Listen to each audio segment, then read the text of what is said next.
Topic number 1. How does feminism differ in white versus indigenous culture?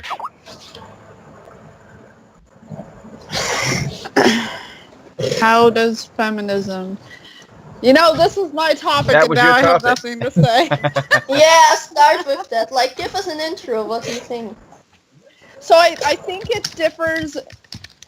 Feminism differs in white culture versus indigenous culture because men in indigenous culture support women in their feminism. They support women's roles in their culture, and they've always been kind of more feminist than white women. Men have always supported women going and doing the hunting, gathering type of jobs because they realize more hands make lighter work. Whereas white men are more, I don't know if this is making sense, but they're more apt to say women belong in the kitchen. They belong to men as property. Just like title-wise as well, like Miss, Mrs., and Ms. all carry different significant like names. Like if you're a Miss, obviously you've never been married. If you're a Ms., that usually indicates you're a divorcee or your husband has died, like you're widowed. So in white society, it's more, your social standing is literally made up of what is behind your, or in front of your name, your misnomer. Whereas like native cultures, they don't tend to use misnomers like Miss or Mrs. or Ms., and they never really have. So you can't really define if they're married or widowed, or they don't. And in general, indigenous women have been put into power more so than women. Like you see women chiefs in indigenous culture more than you see male chiefs in indigenous culture. So there are many warrior women than there are women in power in other white societies, like British societies. There have been more male monarchs than female monarchs, and it used to be that they would need a male heir so that they can carry on the throne. It's only been in like the 19th century and beyond, like beyond that, where they've started really introducing female roles into monarchies and government roles. Like America, we've never seen an American female president. So America is still very anti-women. I don't know if any of this is making sense. No, yep, no, you're... No, yep. it definitely does.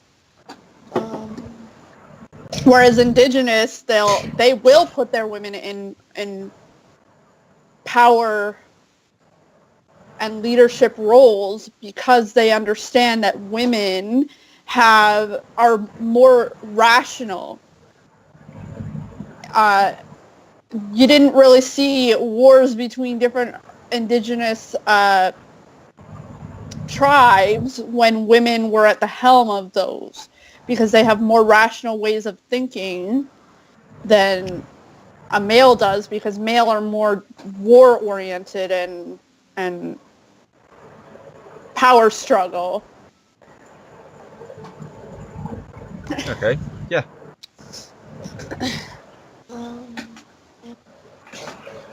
it's just because you said this with Miss, Mrs. and Miss. I'm not sure. Maybe that's like an English specific, because in German we don't do that. I think it might be because, like, when I was researching it, they don't really have Czechoslovakian names for Mrs. or Ms. They just have, or even French, it's Madame or Mademoiselle. And if your husband died, it would refer back to, like, Mademoiselle instead of Madame, because Madame means you're a married woman. But even, like, when you're in a wedding, your maid of honor or your matron of honor would define whether your right-hand person is a married woman or never been married woman, because usually a maiden would mean that you're not wed and you've never been wed. Right. Whereas a matron would mean that you have been wed. And in American culture, at least, and North American culture, when you were basically property to your husband before the 1920s. This isn't news, but when you got married and you held the Mrs. title, it was basically like they were elevating you to be your husband's stand-in. So you only had societal stature when you were married. And you could make decisions in place of your husband if he was, like, off at war or what have you. Right. Okay. So in indigenous cultures, do women assume the last name of men after getting married? Yeah, like in indigenous cultures, it wouldn't be odd at all for a male to take on a female's last name instead of a female taking on a male's last name. Okay. So if you got married and your wife was the chief, it was normal for a male to take on his wife's last name because she was the chief of that tribe, or she was in a council's position, and it only made more sense for him to take her name instead of her to take his name. It's a European thing, I think, for women to take on their husband's last names. Because even in African cultures, a lot of men will take on their women's last names. Okay. In the Haudenosaunee, traditionally they built longhouses, and when they would get married, they would simply, like, build another house to the existing ones, and the man would move in with the woman, right? Not the other way around. So the men were bringing their belongings into a woman's home instead of women uprooting themselves into their husband's culture and their husband's homes.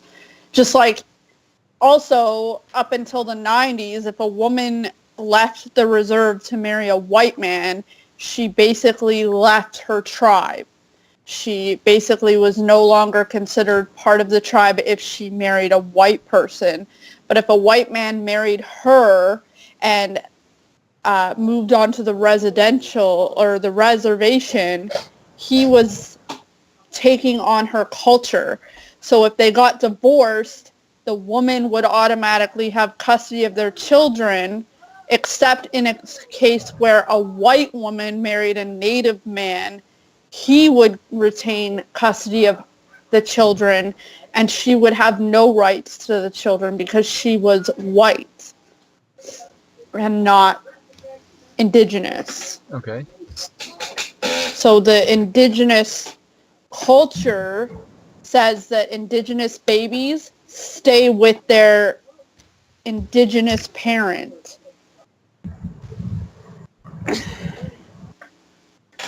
Yeah, that makes sense in a way. Yeah, definitely. But is this a cultural thing or is it a law in Canada? No, that's basically like our law in Canada. Indigenous cultures are their own sovereign nations, so they make their own laws. Like even our RCMP are not allowed to. They have to have an Indigenous person on their force in order, and Indigenous people, in order to have police on the reservation, they have to be of Indigenous descent. You can't have a white person come onto a reserve to police the reserve because they have their own laws. So they train with the RCMP, but they're all reservation cops are Indigenous. A good show to watch, actually, that's pretty accurate is North of 60. I don't know if you can get that like online somewhere or find it online, but it would be it's a good show to actually watch to understand Indigenous issues and like their policing force.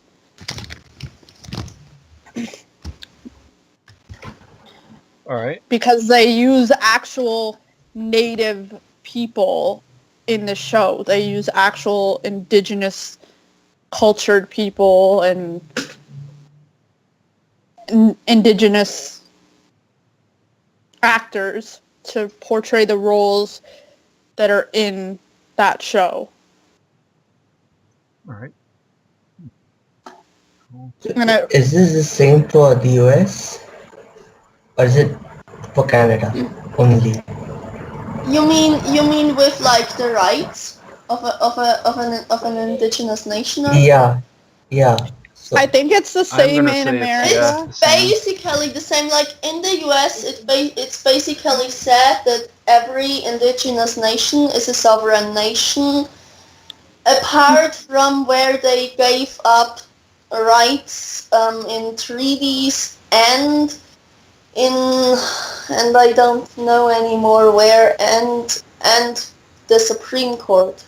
The Indiana Or like there's a certain court or in the U.S. legal system that can also like chip away at their rights, but basically they are sovereign nations and have all their sovereign rights apart from rights they gave up in treaties or. And the reason for that is the American Indian Act and the Canadian Indian Act are basically the same treaty to provide them with Fair Movement Act. So if you're Indigenous, you don't need a passport to cross borders. You have total movement between your borders because Indigenous people by their culture are nomadic. So when it would get colder, they would move to the south, and when it was too hot in the south, they would move back north because their food supply, they'd move with their food supply. Right. So the Indian Act in the United States and the Indian Act in Canada are if you look at them, they're essentially the same. And also, of course, you have like the border between the US and Canada, like the indigenous nations that were there before, like they had other borders. Like the Mohawks, for example, are now in Canada and in the US. So it's not like they all. And if you look at an Indigenous map, like they have their own maps, you can see like Iroquois territory is this part of Canada and the U.S. The Mohawk territory is this part of the U.S. and their borders are not the same as ours. That's why Canada and the U.S. have basically no fencing along their borders because of the Free Movement Act. Okay. Like it's not like in Mexico where they have walled borders. in Canada, I don't know if you've noticed, the border of Canada and the United States is the longest non-fenced off border. They only have like certain border crossings, but they're like comparatively really tiny buildings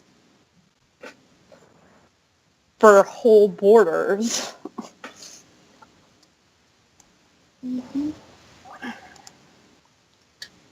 And there really isn't a lot of them comparatively to like a Mexican and American border. Right. And on the Mexican-American border, you have a border station pretty much every 2 to 10 miles so that they don't have people just crossing.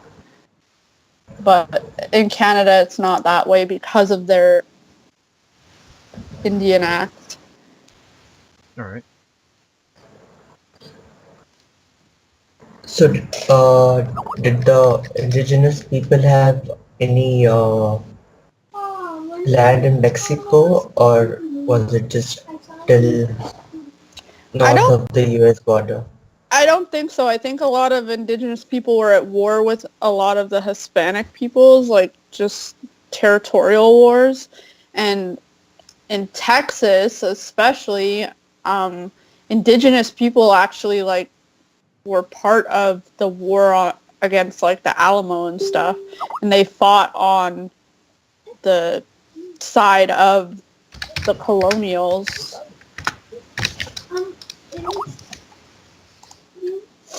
Yeah, also basically the border crossed them. They didn't cross the border because when you look like back into history, Mexico stretched like far more north than it does today. So Yeah, Texas was once part of so was Mexico and not. California, so was New Mexico. So it it definitely stretched over there. That's actually something I learned in history classes. I only just learned that Texas was part of Mexico after marrying my husband, so. Okay. He's from No, Texas, so. I learned it because the brother of the Austrian Emperor, he used to rule over Mexico for like 3 years or so before he was assassinated, so that's why we learned it. Wait, Austria had colonies?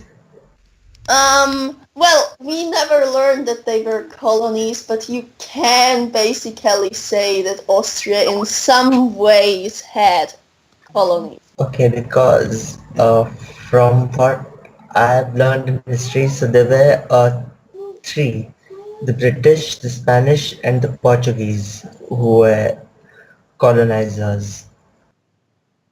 Colonized where? The United States?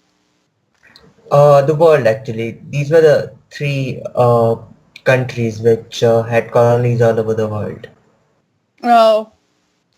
Well, Okay. actually, I think you have to count in the Dutch as well. Oh And yeah, the, the and the Dutch. Yes, French. yes, the Dutch. And the French, because the French colonized like a lot of Canada. Yeah. Hi, Yeah. Arno. I don't know. Yeah. Yeah, it's like we never learned that Austria had colonies, but you could argue in a way that Austria had colonies.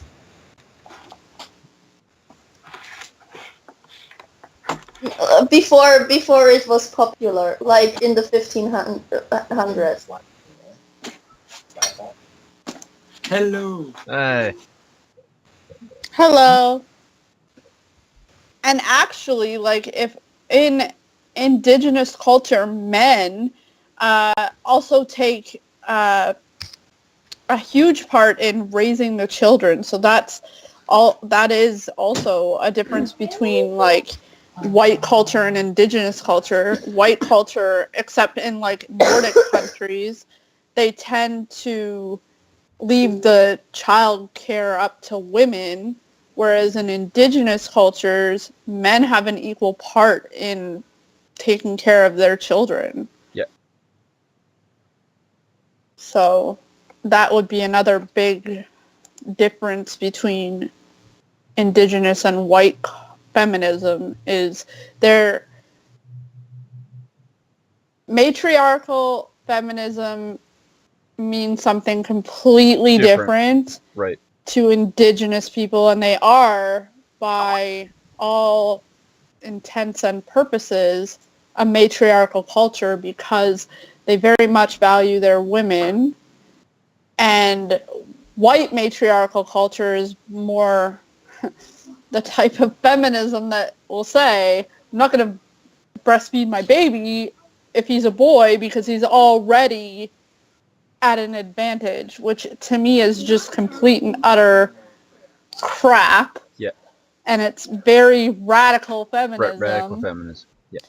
I don't like calling that feminism. How do you even justify that? Yeah. Like, matriarchal feminism is essentially something that we're teaching our boys that women are just as valuable to society as men are. And that's what the intent was. So in my eyes, I can't support white matriarchal feminism because it has taken a complete turn from what indigenous matriarchy is. Right. Yeah, So you're flipping from one side to the other. There's still not any equality at that point. You're still right. But in indigenous culture, it's completely equal. Right. Their pays are equal, their roles are equal, their care for their families is equal. Women are also hunters and gatherers in equal proportions as men are. Like, Right. women would go make diapers from cattails, but they would do all the gathering of the cattails because cattails aren't just like for clothing. They use the whole stalk, and like the processing of meat. Yes, men would hunt them, but women would process the meat, like carve it down, they would sew the leather, they would refine the bones into tools and utensils, and so every part of the animal was used, but it was still considered the hunting and the gathering. Right. Whereas in white culture, it's a man's job. That's a man's job. They wouldn't let any. Right. Right. So there are so many differences in, I think, indigenous feminism as opposed to white feminism, that we need to, as a society, take a look at indigenous feminism and use it as an example and a tool to help people understand what real feminism is about. Right. Yeah, I agree, definitely. That's the example, the baseline to go by. I think postmodern feminism has completely moved away from its origins. Right, like feminist women in the war understood their roles. Men in the 1920s supported feminism more so than they do now because women would take over jobs. Like, the suffragette movement was basically so that women could move into careers to help their men when they went off to war. That's what the entire intent of the suffragette movement was, as well as being able to vote and have their votes matter. And now it's moved into something like complete man-hating and a female version of misogyny.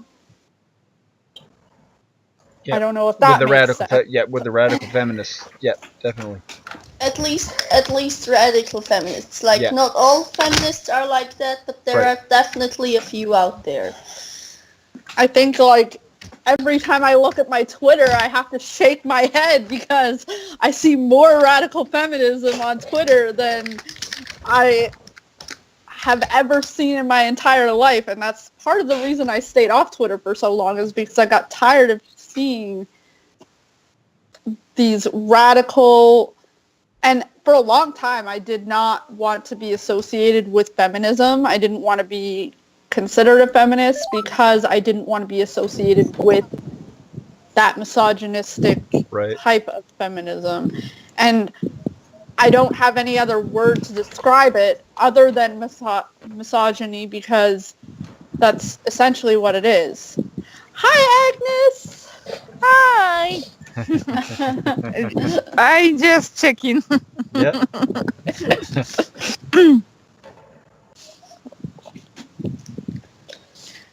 Yeah, I'm just checking what's going on. We're talking about misogyny in women and the difference between Indigenous and white feminism. Oh my god, that is not on my drunk brain.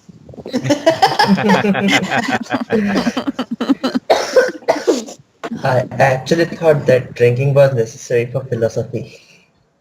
What? Uh, One becomes a philosopher when one is drunk. I'm literally not. I'm drinking Coke and coffee. no, she's normally that way, so she's born that way. Oh, she's awesome. Cool. I'm on live television today. Corbin. My husband's like, congratulations, you're in your underwear on live television. He has shorts on. They're not his underwear. Ooh, that's nice. It's fairly warm today here. Yeah. No snow for us. In here was in the through the day. Now it's windy and it's like fucking cold. You are sounding like you're outside, Agnes. Yeah, I am outside because I'm smoking. Oh. Everybody inside is vaping, so Oh, jeez. Oh, jeez. it's only like two people, is like normal, regular people, they actually smoke.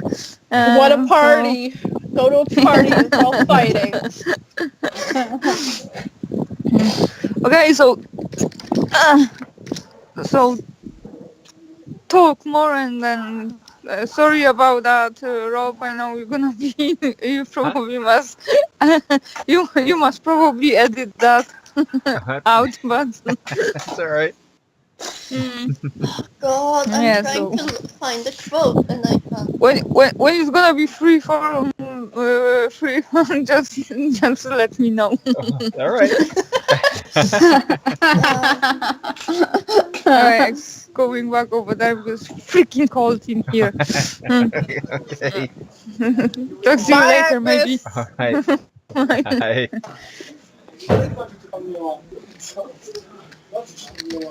Oh, shared shelf pin. Cool. Everybody's cool. Other meeting, London. Oh, yep. For I the London found meeting. the quote! Cool. Oh man. What's a Sounded meeting? What? There's the London meeting. The OSS get together in London on June 1st. Are you going to that? Arno's going. Yeah. No, are you? Am I? No. Yeah. I can't go to. I can't make 2 trips in 1 year. I can't afford it. To Europe. You're going to Europe? When? I'm meeting up with Agnes and Ross in Poland in July. Is V going Oh. too? No, because she's I not, have to unfortunately. work. I would love to. Actually, it's not that far, but I can't. I would love to go to Europe. Honestly, I want to go to Prague Okay. someday. Cool. Where do you want to go? Prague, in the Czech Republic. Yeah. I want to go all over the world. I want to go to New Zealand. I want to go to Italy. I want to go to the Kremlin. I want to go everywhere. You know, if you're crashing into Austria, you gotta tell me because it's such a small country. I know I can meet you. Like, I I board the will. train and then I'm there. I will eventually maybe get to Austria. Hopefully I'll get to Berlin one of these days. I actually want to go to Germany to see Iserlohn, where my dad was born. Just because, like, I want to know where, like, my roots are from. It's kind of funny. I'm a third generation Canadian, but I'm also a first generation Canadian because both of my parents are born in Europe. Okay. But my grandparents are Canadian, so technically I'm third generation, but technically I'm first generation because my dad had to apply for Canadian citizenship, and my mom's not a Canadian. Oh god, Okay. yeah, that sounds a But bit you can run for the president. What? Can you run for the president? Can I remember the president? No. Can you be the president? Are you? I'm not American, so I don't even qualify for a presidency No, because you. Canadian Oh, president. prime. We Oh, have Prime prime Minister. ministers, Yeah. okay, not prime minister. presidents. Yeah. Yes, Canada is one of those countries where even if you're an immigrant, you can still apply to be a prime minister as long as people vote for you and you become the leader of that party or whatever. In America, you're not allowed. If you're like a settled Right. American, you can't ever apply for vice presidency or presidency. Or even permanent residents for many of the people from third world countries. I mean, how does that even work? Because Obama's father wasn't from America. So, and I don't Yeah. even think Obama was born in America, was he? I don't. I thought it was born. It wasn't in Hawaii or something. I don't know. Yeah. There was too he much I have going was no on. born idea. in America, I and have that's the no important thing. idea. I have no Too much idea. fake news. I just knew that there was a big issue surrounding Obama when he first got voted in. How Yeah, that was created by Trump. he shouldn't have been voted in because no, this was like when he was first voted in. Oh, okay. How he shouldn't have been voted in because his father was an American and he wasn't born on American soil. He was actually born on a base that was like an army base that was not technically American soil. So there was some big issue with his birth certificate being that he wasn't actually American, but his mother was American, so... Yeah, it's complicated. I found the quote that I looked for. I love Okay. Obama, just saying. So it's a quote from Lakota Woman by Mary Crowdog, and she's Okay. writing about the siege of Wounded Knee in 1973. And she writes, "We organized ourselves. The biggest room in the store became the community hall, a white man's home. The only house with heat and tap water became the hospital, and women were running it. The museum became the security office. We all took turns doing the cooking, sewing shirts, and making sleeping bags for the men in bunkers. We embroidered the words Wounded Knee on rainbow-colored strips of cloth. Everybody got one of those as a badge of honor, to show your grandchildren sometime, as Dennis said. We shared. We did things for each other. At one time, a white volunteer nurse berated us for doing the slave work while the men got all the glory. We were betraying the cause of womankind, was the way she put it. We told her that her kind of women's lib was a white middle-class thing, and that at this critical stage we had other priorities. Once our men had gotten their rights and their balls back, we might start arguing with them about who should do the dishes, but not before." And that's the type of Indigenous feminism that a lot of Indigenous women grow up with. That's actually the type of feminism that 99% of Indigenous women grow up with. They don't really... Continue. They don't really... to them, that's like small potatoes. Who's gonna do the dishes? Who's gonna bring home the bacon? That there are very many bigger issues for them to deal with than to worry about what's traditional role for who. So that quote right there basically describes everything in the differences between white and Indigenous feminism. I also find, as you said, because Indigenous women and Indigenous people in general have other issues. Like, they have more pressing issues.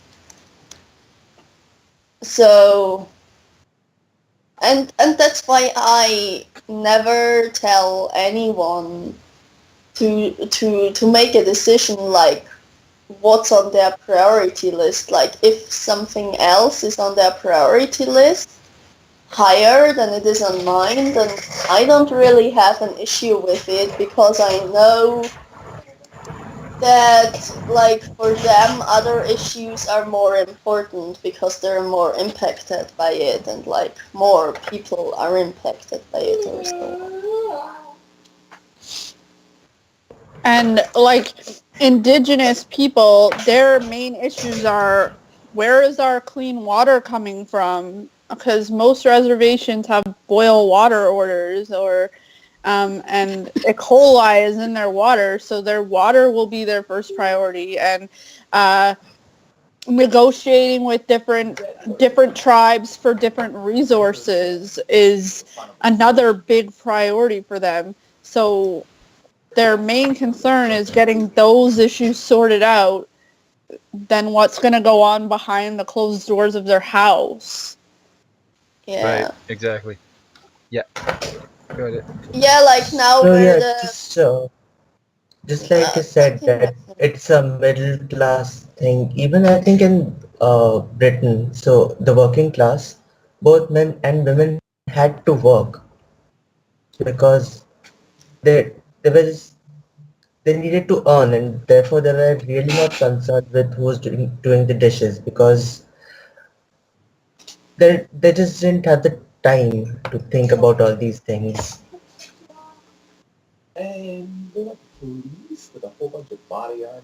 Yeah, that's like, if I may say, like in Austria, the vote, like the suffrage, was like there were actually like two different like movements. Like there was the bourgeoisie one and the working class one, and the working class one was different, as in that the vote for women was seen as a liberation of the working class as a whole, and not like the bourgeoisie one where they were like, oh yeah, you know, like, we want to have rights too. Like, it was different. Because at one time, the working class, they weren't considered a people. They were just considered employees of the bourgeoisie. So whatever the bourgeoisie voted, that was essentially a working class person under them also was voting for that. So they took the vote for every employee that they had, and even if the working class people didn't agree with that, their vote, they still got counted as their vote because they were owned by these bourgeois people, or they didn't have unions to say this is what we wanted. So the suffragette movement for the working class in Europe was basically so that they could have unions so that their voices could be heard for like work issues and people getting injured on the job or killed on the job. They wanted a say on what they thought was dangerous or what they thought was unsafe for them, or they wanted more food or more money. And the bourgeoisie basically just was like, no, we're not going to give you that until, like, the first real revolution was, like, the Bolshevik revolution, where they said, I've had enough of this upper class people telling me I can't do it, or telling me how much I'm allowed to eat today, or how much I'm allowed to eat this week in very small portions for members of their family that could equal like 10 to 12 people, because they would have so many children. And it also put us, like, sorry. no, good. I'll make my point later. Just It also put a stop to the KGB putting people in Siberia as punishment for going against the bourgeoisie and the governments of the time, when the Bolsheviks rose up and was like, this has to stop. So afterwards, most of Europe followed suit to get their voices heard once they saw that even the lower class in Russia were tired of the treatment they were getting. Because I don't know if you know anything about Siberia, but it's very cold and they have permafrost there and you can't grow anything, and it was a miracle if you even survived a year in Siberia, because you had barely any food and no way to grow it. Yeah. Yep. So I was saying that, do you think that money has to do with equality? Because if you're struggling just to make the ends meet, then maybe you're not concerned with who is doing what work. But when you have enough money and only one person can afford to work, that's where inequality comes in. Right. Like, All right. and in Canada, in Canada, by all intents and purposes, we're a very rich nation, but we still have kind of the same issues that like the Bolsheviks had in Russia, where we're separated by class, and still people will say that if you're a middle class person, you don't deserve help because you're not working as hard as somebody in the upper class. And we still get class wars in Canada, and in America too. It's more prevalent because we still have those divided class people, unlike like places in Europe, like Britain, for example. They have council housing. Everybody in Britain gets a house regardless of your income level, and your rent is subsidized based on your income level.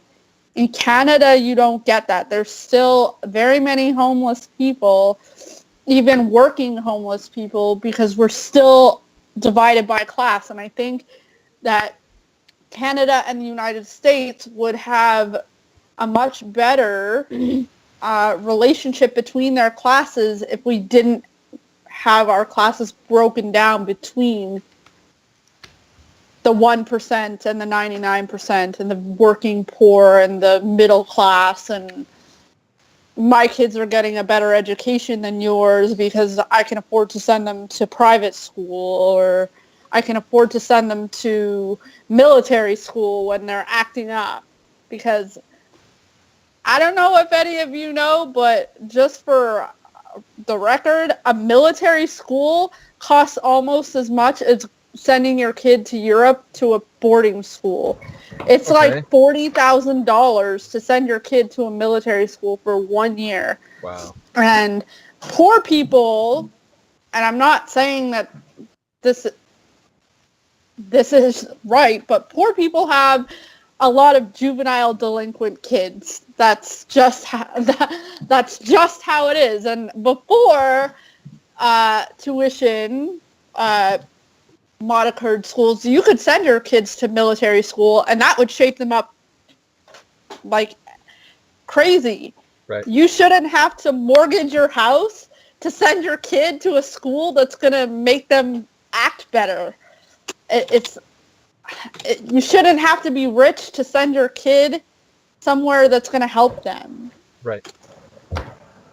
And does this happen in indigenous people? Like, is there any division within the indigenous people? Like, some are rich, some are maybe not so No. much. Well, yes and no. Like, if you live on the reservation, not really, because you get your house for free. Your house comes mortgage free. Your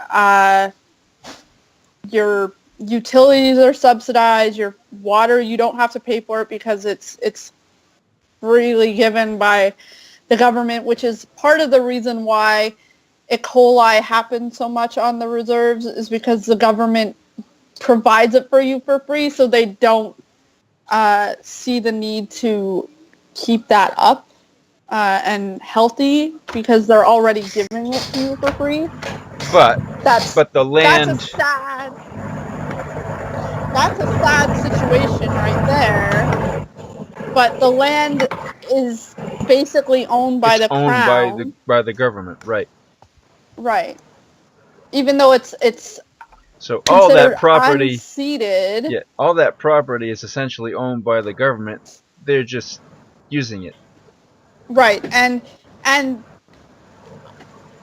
people who hold a treaty card have access to dental and education and prescriptions. Like, that's all paid for by the government if you hold a treaty card.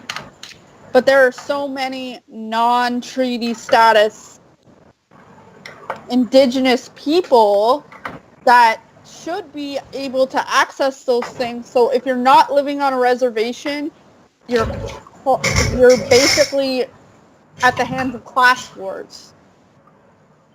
So if you're on a reservation, the whole reservation kind of helps you out, and if you don't have money for food, they provide you with food. Like, people on reservation can access food banks unlimited amount of times per month, whereas like non-indigenous or a non-treaty indigenous person like myself can only access the food bank once a month, because that's how everybody else in society is able to access it, once a month.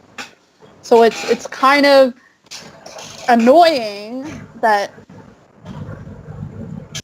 non-treaty status people get treated as if they're not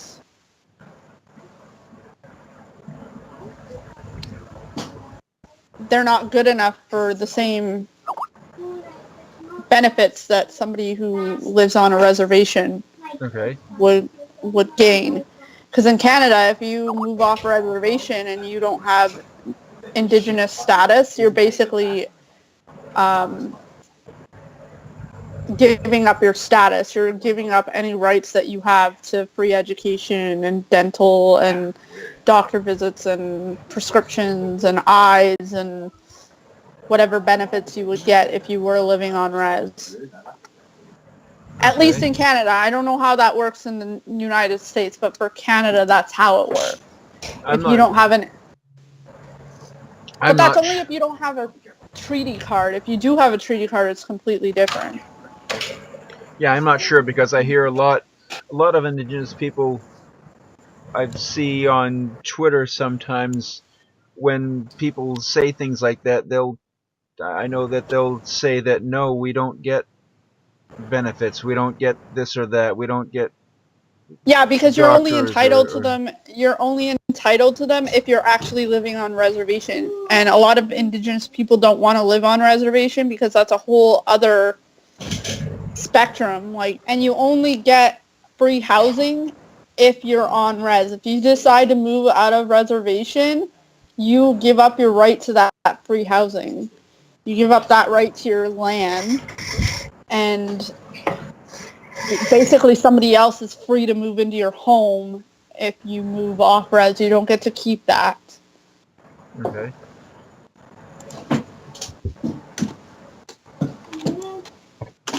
Well,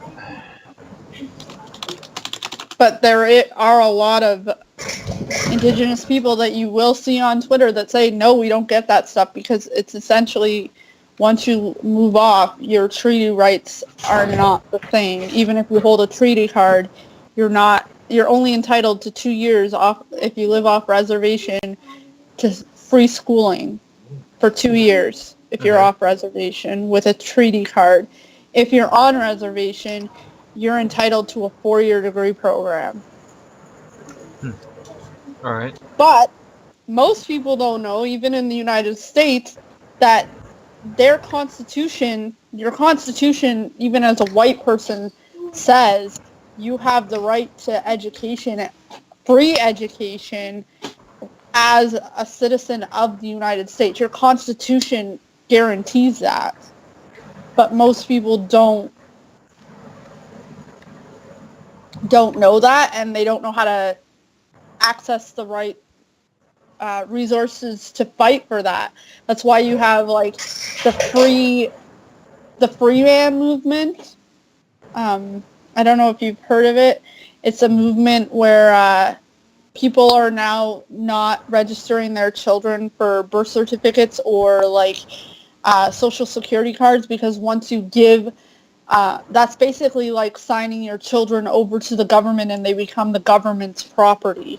So if you don't have a birth certificate or a social security number or any like healthcare cards or whatever, you're basically a free agent of the land, and you're free to use the land because don't you don't agree to the laws of man, basically. You should I'll actually look up a link for it and put it on Skype. Okay. But I do see potential problems with that. Well, I mean, Like, there's I mean, with a democracy, like, if a democracy provides you rights, it also comes with duties towards your country. So, but if you don't agree with the sovereign movement and you don't agree with the laws of the land, like the laws of the people,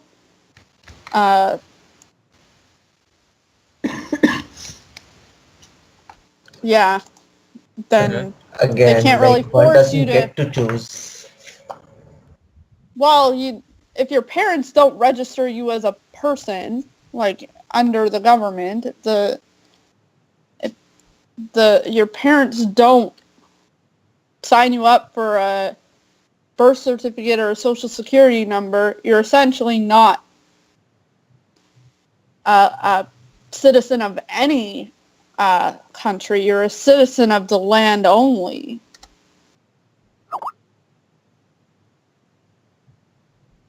The link I just showed explains it much better than I can.